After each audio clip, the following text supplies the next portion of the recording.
anotar. ¿Ya? Esta es la condición que va a gobernar a esta clasificación. ¿Qué nos dice? 35% o menos del total pasa por el tamiz número 200.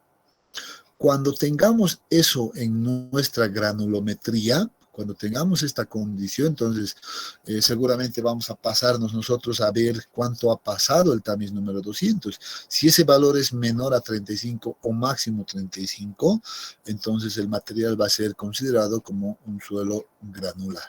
Eso es lo que nos está diciendo la norma.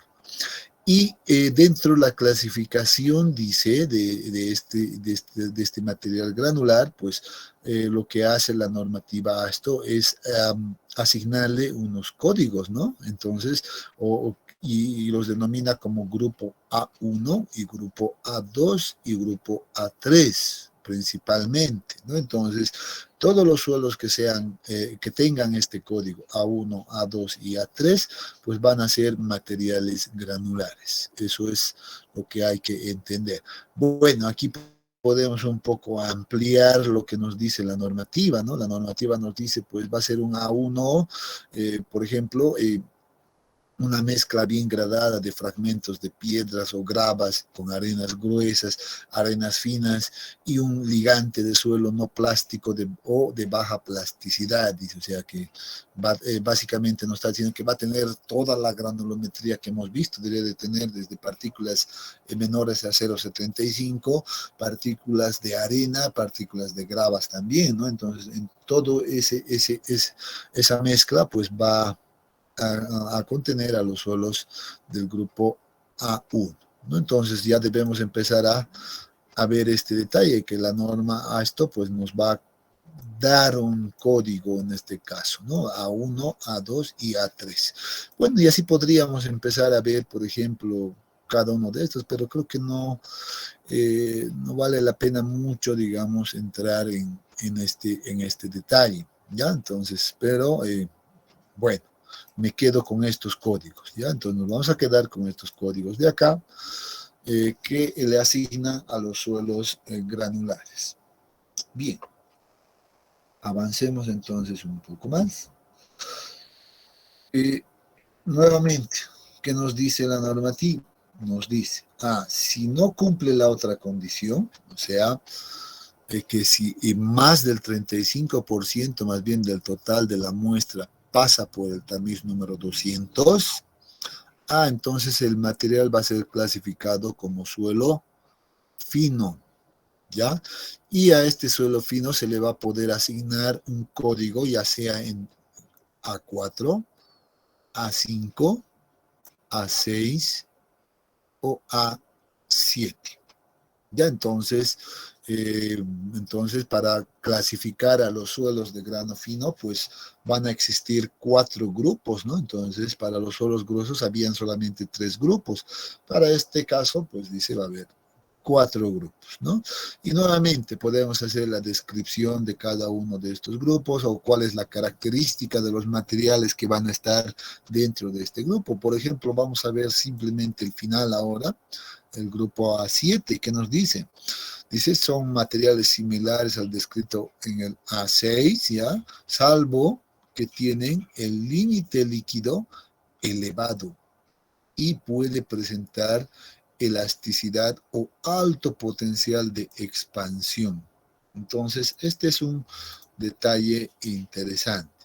Si alguien recuerda, por ejemplo, cuando veíamos el día de ayer la carta de plasticidad, ya simplemente a efectos de recordar un poco, ¿verdad? Cuando hablamos de la carta de plasticidad, que representa la relación entre el índice de plasticidad y el límite líquido, y decíamos aquí vamos a tener pues la línea A, ya, y la línea U va a estar por acá arriba, ya, ahí se encuentra la línea U, y luego decíamos, miren que en la gráfica que nos presenta el texto base, pues separaba todavía a estos límites entre zonas, ¿no? Y aquí hablábamos de un valor de un límite de líquido de 30 y una segunda zona que hablaba de un límite líquido de 50, ¿recuerdan?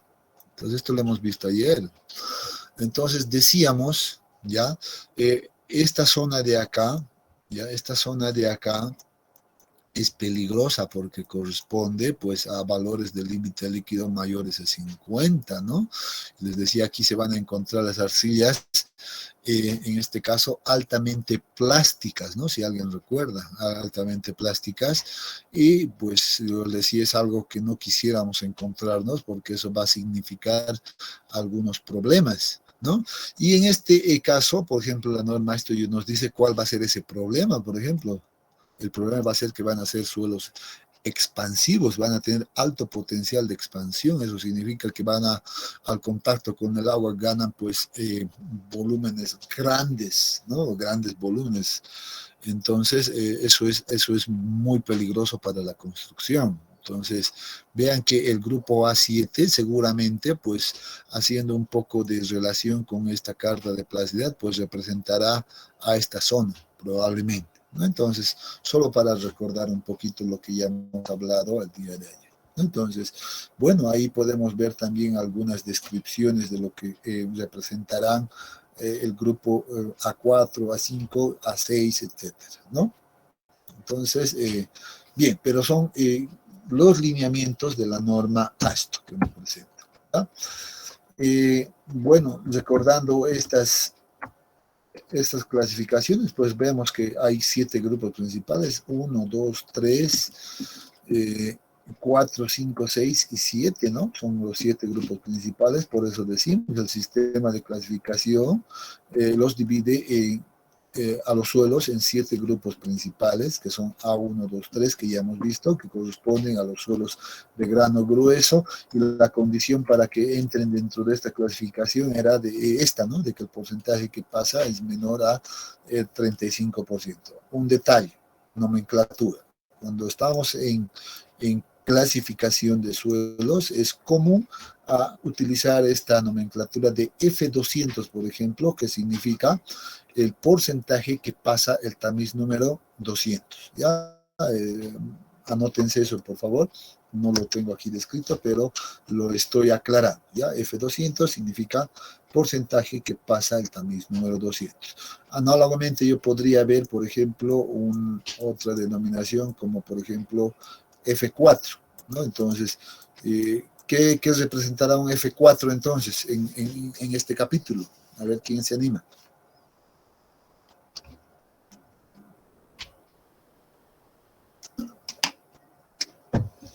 También número 4. ¿Qué significará, pero así como... Porcentaje que pasa. A ver, ahí estaba, cerca. Porcentaje que pasa. El tamiz. Por el tamiz 4. Exactamente, muy bien. Esa es la idea, ¿ya? Entonces, van a agarrar esa nomenclatura, se van a notar. Si yo observo F4, significa porcentaje que pasa el tamiz número 4. Si yo observo, por ejemplo, este valor que sea F10, ¿qué significará? Porcentaje que pasa el tamiz número 10. Correcto. Y se van a acordar que el tamiz número 10, ¿qué abertura tiene?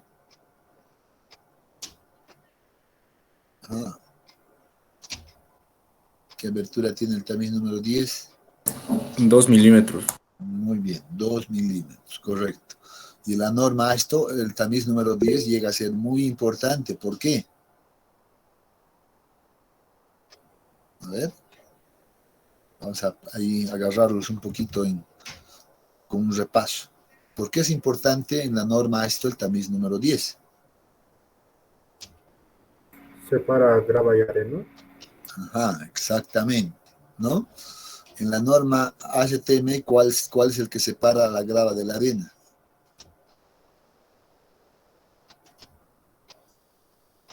¿Qué tamiz? Número 4. Ajá, correcto, número 4. Muy bien. Así deben empezar a agarrar ustedes, ¿ya? Así practiquen. Acuérdense de estos tamices. Tamiz 10 en la A, esto es importante.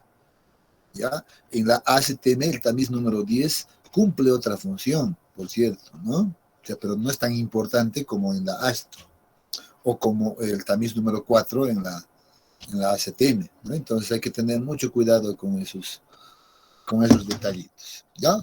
Pero vamos por buen camino. Entonces, esto en cuanto a la nomenclatura, ¿ya? Bien, el segundo grupo corresponde al grupo de los suelos de grano fino y la condición obviamente es lo opuesto de esto, ¿no? Más del 35% pasa el tamiz número 200, ¿no? Eso es lo que significa en este punto. Muy bien. Entonces, esto ya lo hemos visto, esto creo que ya nos queda claro. ¿Cuáles son los criterios de clasificación que nos proporciona, por ejemplo, esta normativa? Pues son todo esto que vemos acá, ¿ya? Perdón. Límites. Básicamente tiene que ver con los límites. Grava dice que es todo lo que pasa el tamiz 3 pulgadas y es retenido en el tamiz número 10, justo de lo que hablábamos, ¿no? 2 milímetros de abertura. ¿Por qué? Porque es por definición. Arena, todo lo que pasa el tamiz número 10 y es retenido en el tamiz número 200. Eso es importante, estos límites son importantes. Limo y arcilla es todo lo que pasa el tamiz número 200, ¿no? Con diferencia de que la Aston nos decía el tamiz o la abertura más bien 0.002 es la que separa al limo de la arcilla, ¿no? Si alguien recuerda esa abertura, pues también debería de entrar dentro de ese criterio. Sin embargo, en cuanto al criterio de la plasticidad, pues es simplemente esto, la normativa nos dice esto, ¿no? No nos dice otra cosa. Si el índice de plasticidad es menor a 10, el suelo va a ser, y si el índice de plasticidad es 11, pues el suelo es arcilloso, más o menos. Ese criterio nos presenta. Observen que aquí han sido entre 10 y 11 probablemente, ¿no? Porque está menor o igual, mayor o igual a 11, ¿no? Entonces, generalmente esto nos lleva a la conclusión de que cuando tengamos estos casos, nosotros debemos redondear los valores, por ejemplo, de límites de índice de plasticidad. Por ejemplo, si yo tuviera un valor de 10 no sé, se me ocurre 10.3, por ejemplo, bueno, no deberé trabajar con 10.3, sino que deberé trabajar con un valor redondo. ¿Hacia dónde redondearía? En este caso es fácil. Voy a redondear a un valor de 10, por tanto estaríamos en esta condición, ¿no? Pero si estuviera, por ejemplo, en un valor de 10.8, seguramente ya redondearía a esta otra situación a 11, ¿no? Entonces esto ya me llevaría a tomar un valor entero igual a 11, entonces ya estaría dentro de esta otra condición o este otro criterio, ¿no? Entonces, en este caso, las leyes de redondeo deben ser utilizadas claramente. ¿Qué pasa si yo tengo casualmente un 10.5? ¿Hacia dónde deberíamos redondear? A ver quién se anima, quién recuerda estas reglas de redondeo. Física 100 creo que sería eso, ¿no? A 11. Ajá, ahí dice a 11. ¿Quién dice lo contrario? ¿Quién dice a 10? Grover Pinto dice a 10. Ajá, muy bien. Y hay dos posiciones. ¿A 11 o a 10? Ahora, si la pregunta viene ahí, ¿a cuál? ¿A 10 o a 11? ¿Alguien podría dar el justificativo por qué a 10 o por qué a 11? Porque cuando se tiene el número 5, tienes que ver el número que está al lado, si es impar o par. Y creo que si es impar, se redondea a un número más, o sea, 11. Y si es par, Ya no se redondearía, sería 10. ajá, exactamente, ahí está más o menos por buen camino la regla del redondeo, ¿no? Sí, obviamente, cuando estamos en 5, ahí lo que dice su compañera es correcto, debemos redondear, o más bien debemos mirar este valor, si es impar o es par, ¿no? Si sería impar, deberíamos de redondear al par más próximo, ¿no es cierto? ¿Sí o no? Y Sí, si esto es par, entonces, ¿qué hacemos? No vamos a redondear al impar más próximo, sino, ¿cuánto debería de ser? 10, me equivoco. Entonces, bajo ese criterio, esto debería de ser igual a 10. Pero, bueno, esto solamente lo he hecho por este rango, ¿no? Claro, hablando de regla de redondeo, si yo tuviera, por ejemplo, un 11.5, ahí cambia la cosa, ¿no? ¿A cuánto redondearíamos? 12.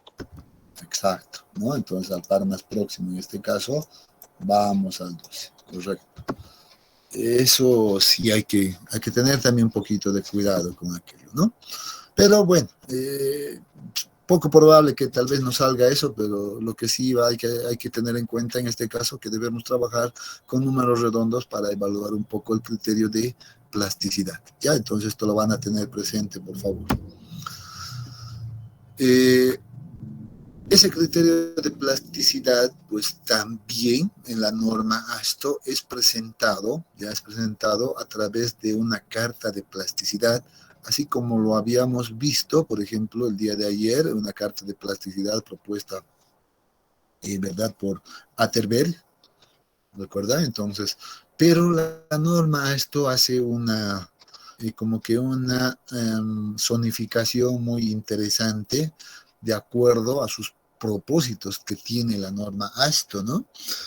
Tal vez en este momento es oportuno indicar que la norma ASTO tiene los propósitos de trabajar en proyectos, ya, y lo voy a anotar acá, ya, y anótense por favor, ya, proyectos viales,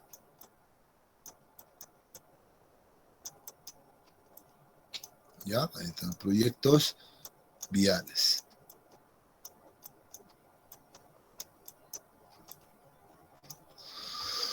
Entonces, para eso es el uso principal de la norma ASTO. O sea que cuando ustedes en algún momento se encuentren trabajando en algún proyecto vial, ya sea con formación de terraplenes, con formación de capas, bases, subbases para carreteras, etcétera, entonces deberán pues dominar la clasificación de suelos mediante el sistema ASTO. ¿Ya? Es más, yo les digo, hay colegas que pucha, lo dominan, pero a la perfección esta normativa, porque obviamente también tienen muchos años de experiencia seguramente trabajando en este tipo de proyectos, ¿no? Entonces, cuando a un ingeniero vial tú le dices, tengo un suelo A6, el ingeniero vial ya sabe qué tipo de suelo es el A6, qué calidad tiene, va a ser bueno, va a ser malo, ¿no? Ese rato ya viene a la mente. Si le dices a un ingeniero vial, tenemos un suelo A75, seguramente se va a poner a llorar inmediatamente ese ingeniero, ¿no? Entonces, él ya tiene por la experiencia, ya sabe que ese suelo no le va a servir para sus propósitos del proyecto, ¿no? Entonces, pero si le dices, bueno, en el banco de préstamo nosotros tenemos un suelo, por ejemplo, A1A, seguramente se va a poner feliz, ¿no? Al contrario, entonces va a estar bastante bien para sus propósitos, ¿no? Entonces, eso también, por eso les digo, si alguien de ustedes en algún momento va a inclinarse por esa vía, pues va a empezar va a tener que conocer adecuadamente estos códigos, las descripciones, qué materiales se dan en cada uno de estos códigos, ¿ya? Entonces, como les decía, esta normativa, debido a su objetivo mismo de proyectos viales, pues presenta la carta de plasticidad, pues, donde hace una zonificación interesante, les decía, vean, donde forma, por ejemplo, una zona, dos zonas, tres zonas, cuatro zonas y cinco zonas. Y dice, en base a la experiencia que ellos han realizado, han tenido, trabajando con estos tipos o con los suelos finos, sobre todo, pues dice que en esta primera zona se encuentran los suelos A26 y los suelos A6 principalmente, ¿no? Entonces acá se van a ubicar aquellos. En esta otra zona se van a encontrar los suelos A24 y A4. cuatro, principalmente acá los A76, aquí están los A27, A75, donde a nadie le gustaría tener, a los A25 y A5 están en esta otra zona, ¿ya? Entonces, la AST utiliza esta carta de plasticidad para clasificar a los suelos, no utiliza tanto la otra carta propuesta, por ejemplo, y por Atterberg, la que hemos visto, ¿no? Entonces es un tanto distinto, una modificación en realidad en función a aquello. Pero, ¿cómo hace esta zonificación? Si uno observa acá, observen que aquí toma el valor de 10, ese criterio que habíamos visto anteriormente, ¿no? Entonces es interesante siempre ubicar aquello. El criterio de plasticidad está limitado por el índice de plasticidad, pues, igual a 10. Entonces, debido a eso, pues, es agarra esto, ¿no? Entonces nos marca esta tendencia y va a poner un límite inicial ahí. Luego, el límite líquido es importante también. Dice, si tenemos un límite de 40, pues vean que ese 40 va a ser el límite que nos va a zonificar ya a estas cuatro zonas. Y en un ángulo de 45 grados, generalmente, pues va a hacer una división para tener estas otras dos zonas de acá. Es básicamente los criterios de plasticidad los que utilizan o son utilizados por la normativa. ¿Ya? Eso es lo que hay que saber simplemente a modo de respaldo teórico. ¿Cuál es el procedimiento de clasificación? Pues el procedimiento de clasificación es bastante simple.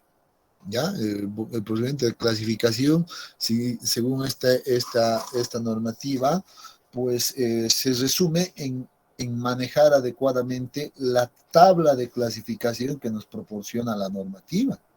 ¿Ya? Y esta tabla ustedes la van a poder encontrar en su formulario que les voy a proporcionar, van a poder encontrar en el texto también, en el texto base también está ahí la tabla. ¿Ya? Entonces, uno tiene que agarrar esa tabla, ponerlo a la mano y empezar a utilizar y conocer y saber cómo va a utilizar la tabla. Por tanto, el sistema esto, pues, o más bien la clasificación por este sistema esto, pues, se resume a aquello, en hacer el uso correcto y adecuado de una tabla de clasificación.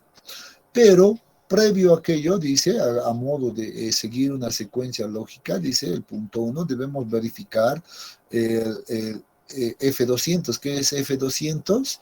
Es la fracción que pasa o el porcentaje que pasa el tamiz número 200, ¿no? Ya sabemos la nomenclatura. Y a partir de eso vamos a identificar la tabla correcta. ¿Qué es referencia a aquello?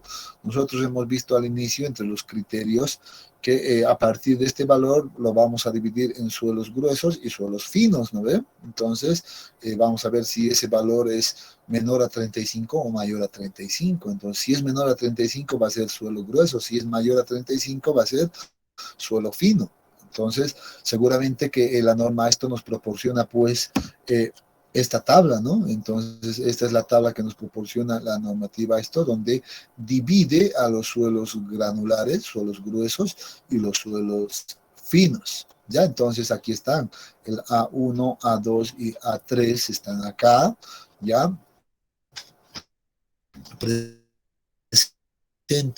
y para los suelos finos están el A4, A5, A6, A7, etcétera, ¿no? Y vean que esta tabla es bastante fácil de utilizar.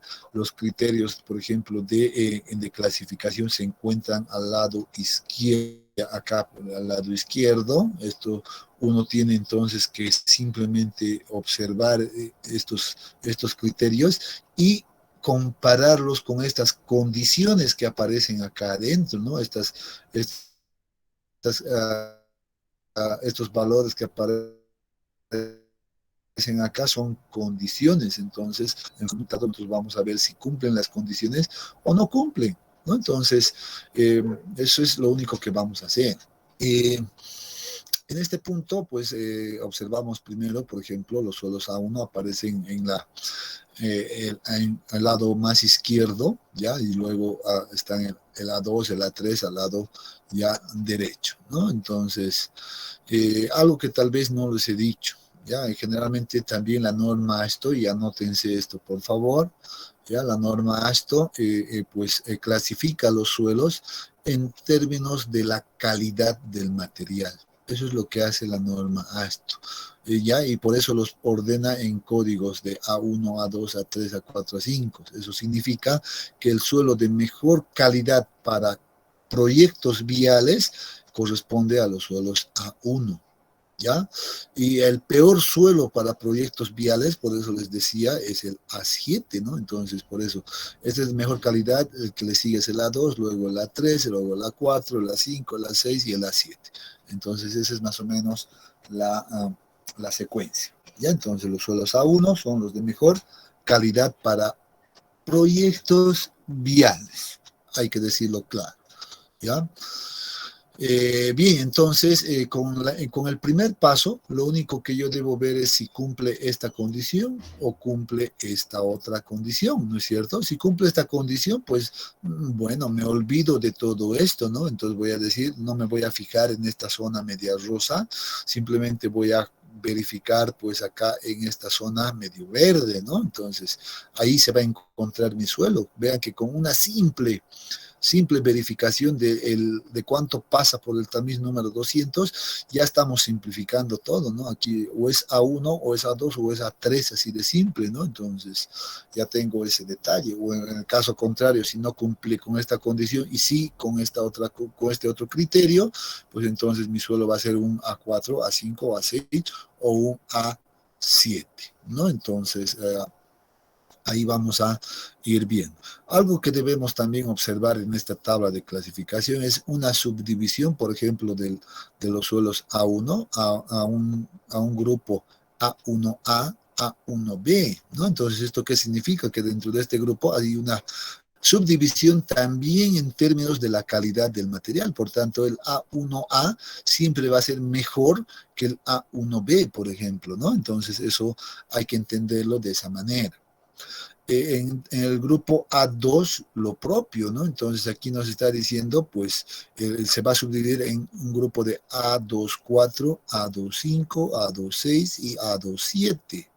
¿Ya? Entonces, lo mismo pasa con los suelos finos. Acá el A7 se subdivide en dos grupos, en A75 y A76. Vean que aquí no va a haber otro criterio, pero sí va a haber un detalle interesante. Acá dice A, aquí dice B, y en la parte inferior nos dice A. Va a ser A si cumple con esta condición, ¿no? Entonces va a ser A75, ese suelo, si el índice de plasticidad es menor a esta ecuación. ¿Y cuál es la ecuación? Límite líquido menos 30.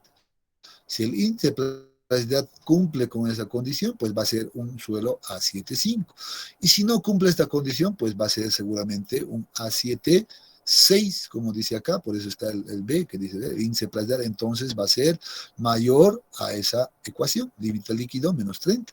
¿No? Entonces, así de simple para manejar esto. Estamos aclarando un poquito estos detalles. Todavía no hemos hablado de estos criterios, pero ya podemos hablar también de los criterios, ¿no? Vean que aquí vamos a requerir 4 datos importantes para hacer la clasificación con estos son los criterios. Entonces, vean que necesito conocer cuánto es el porcentaje que pasa, aquí está el criterio, el tamiz número 10, cuál es el porcentaje que pasa el tamiz número 40, cuál es el porcentaje que pasa el tamiz número 200. O sea, yo podría agarrar mi nomenclatura que he estado utilizando, por ejemplo, y esto voy a decir, este es F10, este es F40, ¿no es cierto? F40, este es F200, ¿verdad? O sea, necesito conocer todos estos porcentajes que pasan. Y por otro lado, vean que también debo conocer, dice, el límite líquido, cuánto es el límite líquido del material y cuál es el índice de plasticidad. Entonces, vean que el índice de plasticidad ya juega un rol importante. Bueno, acá nos dice tipo de materiales característicos, esto ya no es tan relevante, ¿no? Entonces, con simplemente estos 1, 2, 3, 4, 5 datos, dice, yo puedo hacer la clasificación y determinar cuál es el código correcto. ¿Ya? Entonces, muy bien, retornando atrás. Procedimiento. Paso 1. Hay que verificar cuánto pasa el tamiz número 200 y ver si es el suelo de grano grueso o es un suelo de grano fino a través de estos cuadros. Así de simple, ¿ya? Bueno, continuamos. ¿Cuál es el paso 2? Dice, vean, el paso 2 va a ser bastante simple. Dice, a partir de los resultados de laboratorio, ¿ya? ¿Cuáles eran esos resultados de laboratorio? Pues yo he anotado acá, estos, F, el porcentaje que pasa el tamiz número 10, F40, F200, el límite líquido y el índice. Esos son los resultados de laboratorio, ¿ya? Dice, a partir de los resultados del laboratorio, debo aplicar los datos de izquierda a derecha, ¿ya? Y encontrar la clasificación correcta por un proceso de eliminación. El primer grupo de la izquierda en la que se ajusten los resultados de los ensayos será la clasificación correcta.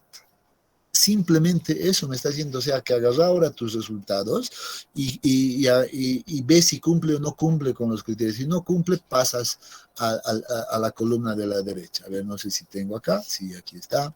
Muy bien, estamos nuevamente. Voy a suponer, he dicho, que vamos a estar acá. Ya nos encontramos acá. Y empiezo a ver.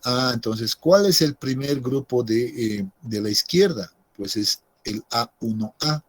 Entonces voy a empezar por acá y voy a observar mis valores, por ejemplo, que tengo de laboratorio, resultados, y voy a decir, muy bien, para el A1A voy a verificar si cumple esta condición. Aquí que dice, debe ser máximo 50%. O sea que si este valor sería 51%, por ejemplo, 51%, entonces esto ya no cumpliría y no sería la clasificación correcta. Entonces debería de pasar a este punto. Entonces, muy bien, vengo al A1B y digo, muy bien, el A1B ahora no tengo una condición, pues muy bien, esto cumple. Entonces vengo acá y digo, aquí también nuevamente el valor máximo para esto debería de ser 50%. Entonces, por ejemplo, si yo tengo, me estoy inventando, ¿ya? Si tengo un valor de 40 por acá, ¿esto cumple? Sí, veo que sí cumple, ¿no? Entonces, excelente. Paso a verificar el siguiente. Entonces, el siguiente que me dice, 25%. Yo voy a suponer que aquí tenía, no sé, 22%. Entonces, menor a 35, por eso ha cumplido esto. Entonces, 22 es menor, aquí máximo 25, entonces cumple, ¿no? Entonces, muy bien, cumple por acá. Y luego pasamos a verificar, por ejemplo, el límite líquido. No hay una verificación para el límite líquido, excelente, pero muy bien, entonces cumple esa condición. Y lo único que debo ver ahora es el índice de elasticidad, ¿verdad? Dice, el valor máximo de índice de plasticidad debe ser 6. Si yo tuviera, por ejemplo, un valor de 8, entonces no cumple. ¿Qué significa eso? Si no cumple, entonces tampoco es. Así cumplan todas estas y hay una que no me cumpla, no es la clasificación correcta.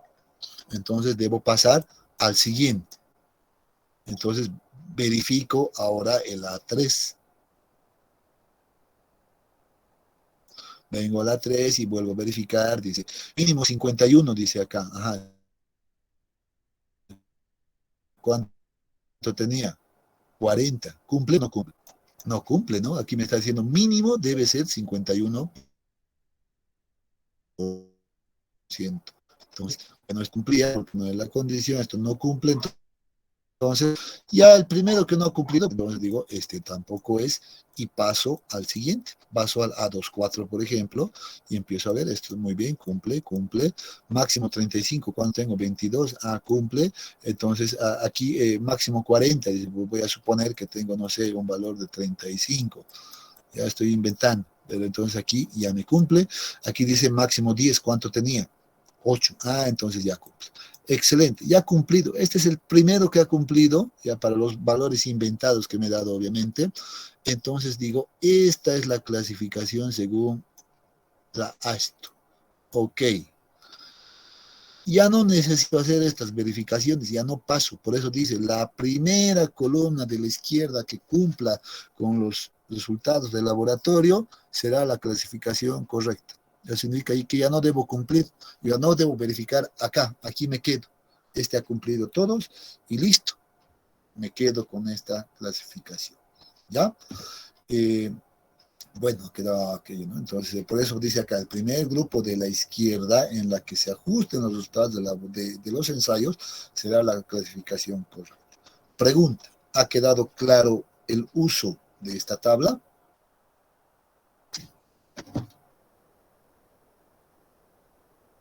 Sí, Muy bien, ahí va uno. Dice, muy bien, sí, está correcto.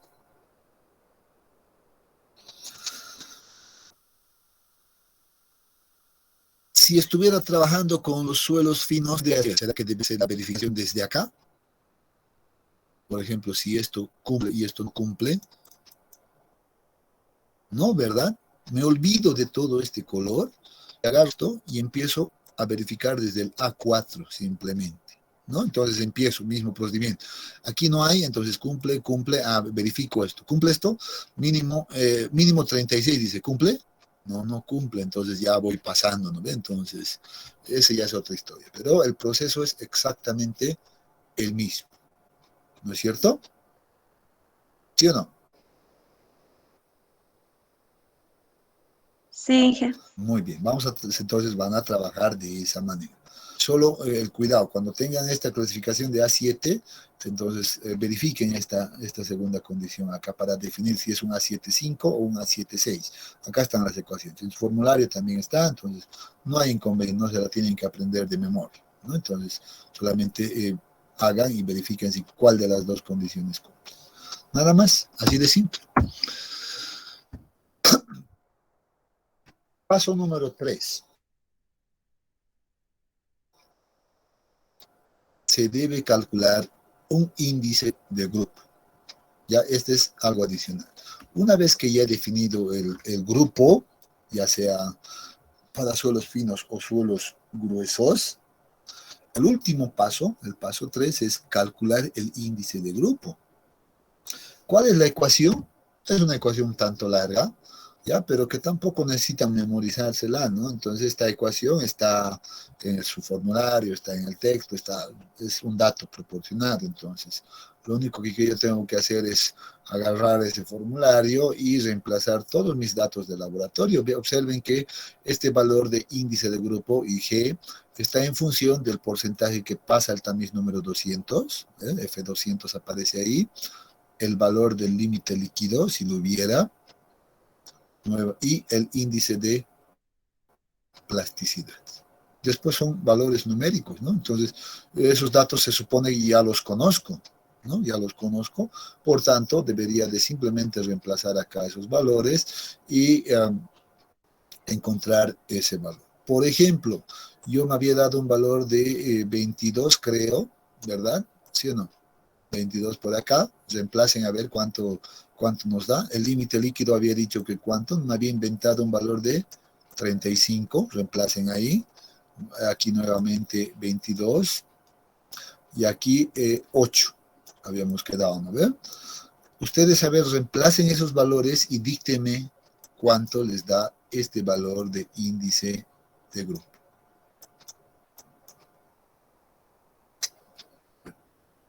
Agarren sus calculadoras, rápido, rápido.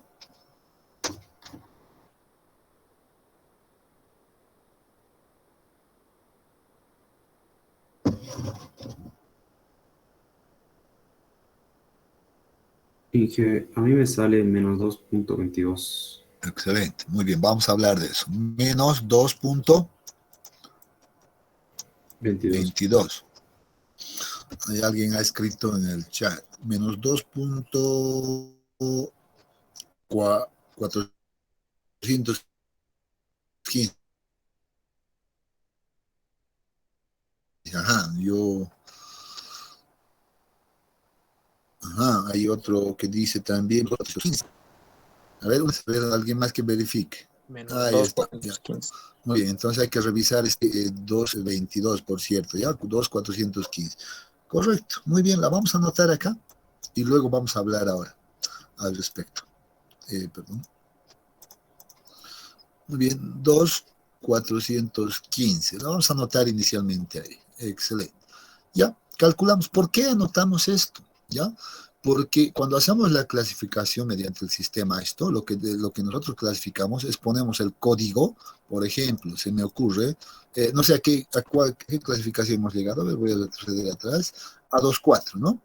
Con los valores inventados hemos llegado a 2.4. Entonces, en la clasificación a esto les decía, debemos poner ese código A24, me parece más 1 en realidad, A24, ¿ya? Y entre paréntesis debe ir el valor del índice de grupo. Pero ahora le voy a poner y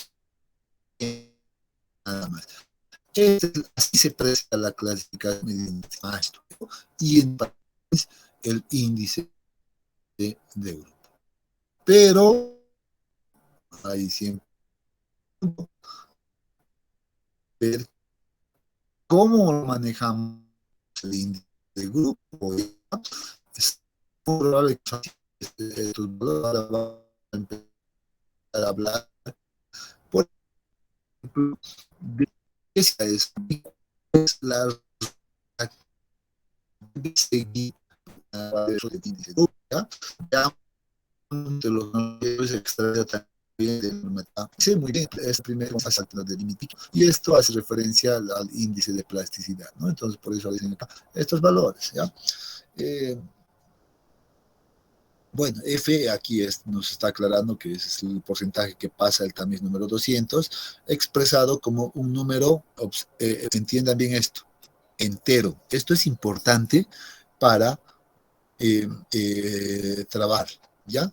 Noten que casualmente yo acá, pues ya había colocado valores enteros y yo lo hice intencionalmente, pero si uno revisa alguna por ejemplo, de los ensayos que hemos mirado, las tablas que hemos visto anteriormente, probablemente va a encontrar pues esto, por ejemplo, como probablemente 22 punto, no sé, 43, por ejemplo, ¿no? Va a encontrar así.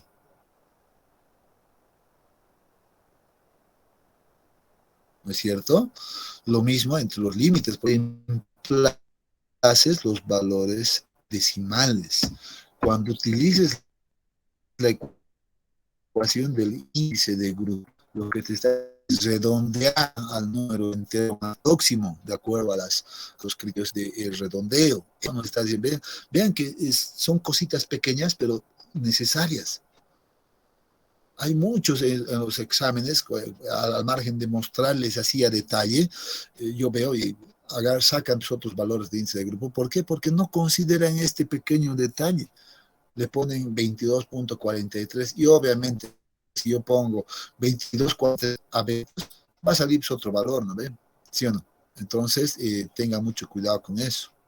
Ya, esto es muy importante. Entonces, nuevamente, número entero. Estos valores de índice y límite plástico, también número entero. Ya lo hemos visto por qué. Entonces, hay que trabajar con números enteros. Para su uso, además, cuando ya hemos encontrado este valor, en este caso ustedes han encontrado con valor 2. No, menos 2.415, ¿no? 2.415 han encontrado ustedes el valor de I y G. Entonces dice, hay unas reglas que debemos tomar en cuenta. ¿Cuáles son esas reglas de uso? Primera, anótense,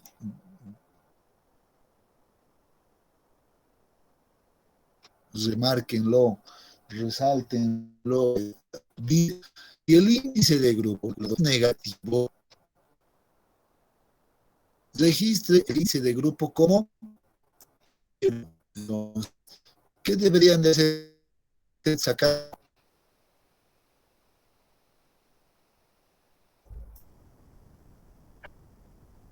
0.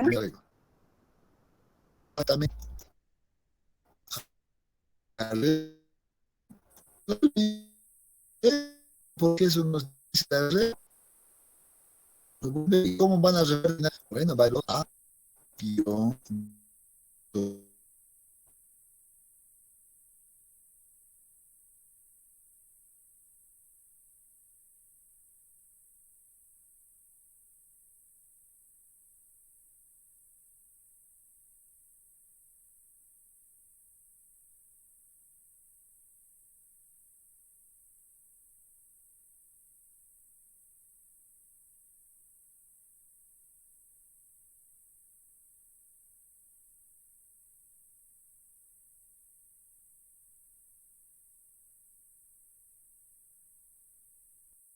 ni voy a considerar ni procedimiento, ni nada. Estoy diciendo.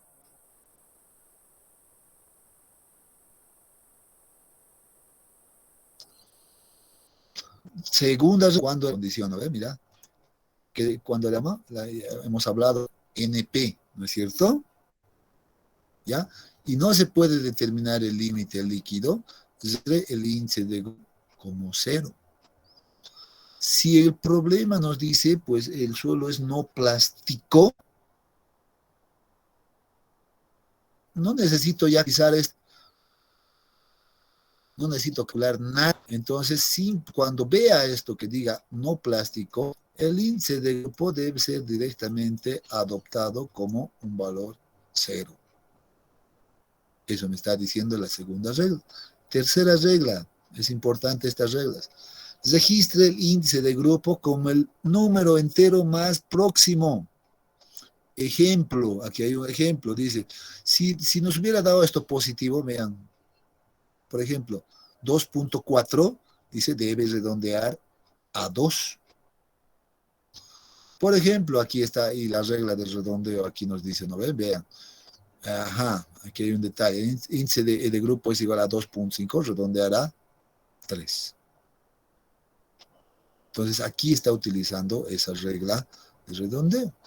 Pero nunca reporte, dice, un valor de 2.4 o con un valor decimal. Eso está mal también. ¿Ya? Entonces, cuidado que le pongan con decimales. Nuevamente, ¿veo eso? Mal. Siempre redondeado a un número entero. Regla número 4. El índice de grupo en los suelos de los subgrupos. Y esto es importante. Esto se van a remarcar. Ya, de los subgrupos A26 y A27 debe calcularse utilizando solo el término de índice de plasticidad de la ecuación, o sea, solo este término. No considero este término, ya, simplifico la ecuación, solamente me baso en esto y voy a tener esta partecita. Ya, entonces, la ecuación se va a eliminar solo para estos suelos, por cierto, anoten, remarquen. Pónganle lo que vean más conveniente. Cuando yo llegue a 2 puntos, perdón, a una clase A26 o A27, entonces debería de utilizar solo eso. Y acá hemos llegado nosotros a A24, nos hemos quedado, ¿no? Si llegábamos a la A26 o a la A27, pues iba a ser ya incorrecto el utilizar toda la ecuación. Solo debo utilizar la segunda parte más bien de esta ecuación. O sea, esta parte. ¿Ha quedado claro eso, jóvenes?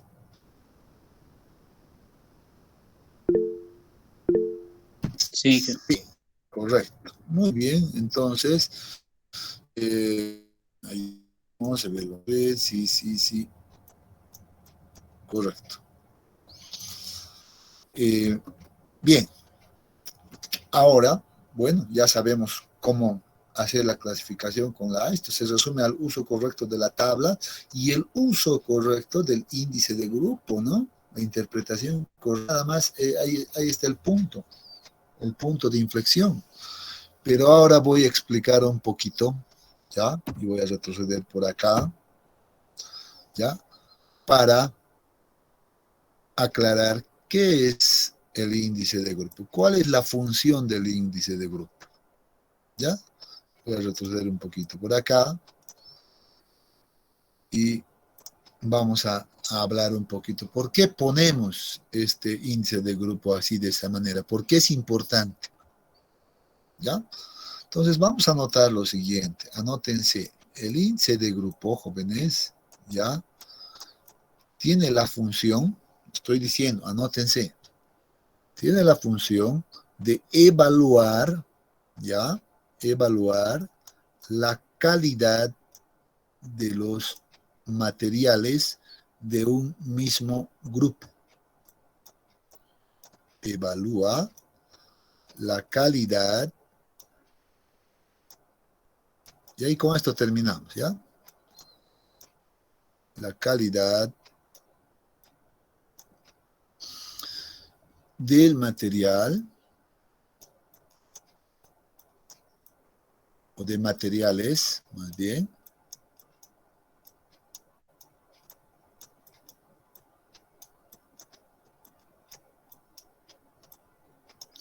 de materiales del mismo grupo. Esto es importante.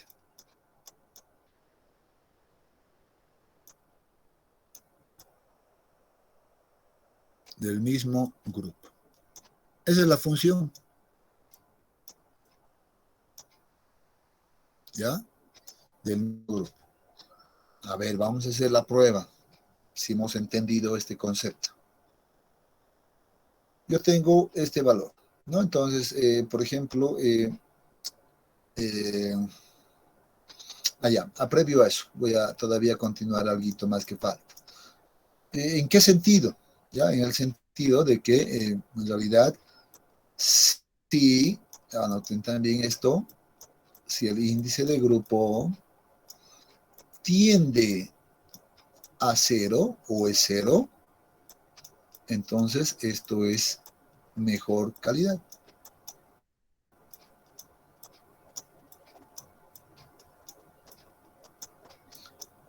O calidad más alta, si quieren. Cuando tiende a 0. O sea, si es 0, es buena calidad, buen material. Es lo que dice. Y sin embargo, si el índice de grupo, en este caso, tiende hacia 20, la normativa habla de un valor de 20, entonces estos materiales van a tender a ser de baja. Recuerden que les he dicho que la norma esto pues clasifica los suelos en términos de la calidad del material para construcción de obras viales, ¿no? Entonces, vean que el índice de grupo había tenido pues, esa función, esa es la función del índice de grupo, ¿no? Y ahora aclarando esto, pues seguramente es fácil darse cuenta que, por ejemplo, nuestra clasificación de nosotros era un A2, 4, ¿no es cierto? 0. ¿No? Entonces, ¿qué significará esto? Es un suelo de buena calidad. Éramos otro banco de plomo, por ejemplo, que me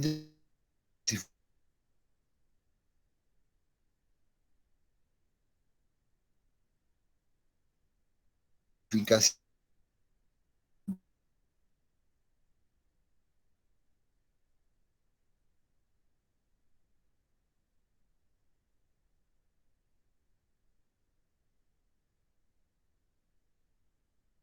Vamos a suponer que este corresponde a un banco A y este a un banco B. ¿Cuál es el de mejor calidad? ¿El de banco A o el de banco B? Banco A. De lejos el del banco A, ¿no? Porque es 0. Entonces, ahí es donde juega un rol importante el índice de grupo. Ya el índice de grupo está, vean, podemos entrar en el mismo código, vean, A24, ya, entonces estamos hablando de casi un mismo suelo, pero si cuando evaluamos ya con el índice de grupo, yo veo la diferencia y digo, el de mejor calidad es el del banco A, por tanto, voy a descartar esto y me voy a ir a utilizar el del banco A, pues, ¿no? Entonces, ahí nos ayuda a tomar decisiones. ¿Listo? Para eso sirve el índice de grupo. Pero, ¿qué pasa, por ejemplo, si yo tengo este otro escenario? Voy a tener mi mismo suelo que he entrado, ¿ya? Y el otro banco B que me va a dar, por ejemplo, un un A2, 6, 0. ¿Ya? Ahora nuevamente la pregunta. ¿Cuál de los bancos será el de mejor calidad? El banco A. Ajá, muy bien. Seguimos con el banco A, ¿no es cierto? ¿Por qué? Porque está en el grupo de 2, 4. Muy bien, correcto. Más Porque está en el grupo de A24, que está antes del A26 en nuestra tabla de clasificación, ¿no? Estamos acá, el A24 y el A26 está pues por acá. Entonces yo les había dicho que el sistema los ha ordenado en función a la calidad. Entonces los que están más a la izquierda siempre van a ser de mejor calidad que los que están más hacia la derecha, ¿no es cierto? Entonces muy bien. Y vean que ahí ya no juega tampoco el rol el índice de grupo. Solo para verificar aquello, vamos a suponer lo siguiente. Voy a insistir con esta clasificación. A2, 4, 0 para mi banco A. Y aquí voy a ponerme un A1, B. Y por ejemplo aquí voy a suponer que me da un valor de 20. Ahora nuevamente la consulta. ¿Cuál de los suelos es el de mejor calidad? ¿El del banco A o el del banco B? Del banco B. ¿B? El del banco B. Sí, porque esto está antes que esto, ¿no? Y aquí no puedo comparar estos índices de grupos, por ejemplo. Yo no puedo comparar porque aquí dice claro, ¿no? Evalúa la calidad de los materiales del mismo grupo. No puede meterse a evaluar en grupos diferentes. Cuando son grupos diferentes, yo solo veo la jerarquía. El A1B está antes que esto, por tanto, este es el de mejor calidad y esa es la respuesta correcta. Muy bien, creo que con eso han agarrado la idea general y pues con esto habríamos concluido la clasificación mediante este sistema ASTO. ¿Ya? Si tienen alguna consulta, los escucho. ¿Todo está claro? Sí, Miguel. Muy Sí, bien. está claro. Excelente. Entonces vamos a quedar acá y nos vemos el día de mañana temprano para ver el otro método. ¿Listo? Muy bien, entonces que tengan muy buenas noches y nos vemos mañana. Hasta mañana, jóvenes. ¿Ya? Hasta mañana, Inge. Gracias. Hasta luego. Bien, gracias.